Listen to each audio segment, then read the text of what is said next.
जब कोई इंसान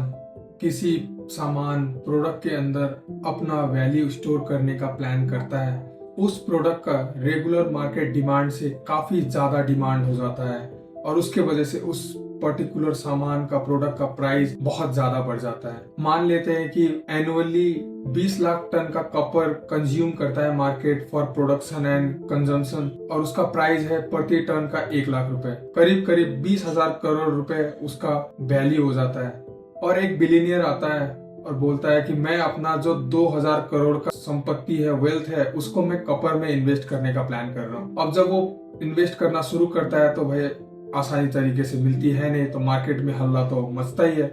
अब जब एक बिलियनियर इसमें इतना ढेर सारा पैसा लगा रहा है तो सारे लोग उसमें इन्वेस्ट करने की प्लानिंग करते हैं और उस इन्वेस्टमेंट के चक्कर में जो रेगुलर मार्केट डिमांड है 20 लाख टन पर एनम,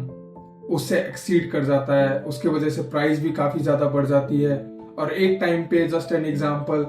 उसका दाम 10 लाख रुपए पहुंच जाता है। और जिसने भी इन्वेस्ट किया था उनका तो प्लानिंग था ही कि जब प्राइस बहुत ऊपर चला जाए तो उसको बेच दे। और वहीं पे जो माइनर्स थे, जो प्रोड्यूसर्स थे, उनका भी प्लान होता है कि भाई जब मार्केट में इतना ढेर सारा कॉपर का डिमांड है तो क्यों ना कैपिटल जितना भी एक्यूमुलेट किया है उसको इन्वेस्ट करके और ज्यादा कॉपर माइन किया जाए और ज्यादा प्रोडक्शन बढ़ाया जाए। तो उस प्रोडक्शन के चक्कर में वो जो कॉपर है जो नॉर्मली 20 लाख टन यूज होता था वो और ज्यादा प्रोड्यूस होने लग गया। एक टाइम पे जब जिनका भी प्लान था, जिनको भी था कि प्रॉफिट कमाना है, वो सारे बेच के निकल जाते हैं और धीरे धीरे जितना मार्केट का डिमांड है, जब उसका यूफोरिया खत्म हो जाता है, फिर वही 20 lakh ton per annum consumption rate market demand में पहुंच जाता है और फिर से मार्केट जो ऊपर 1 लाख से 10 लाख पहुंचा था फिर से क्रैश हो जाता है। और कभी कभार जो लोगों ने और होल्ड करके रखा हुआ था वो भी बेचने की कोशिश करते हैं,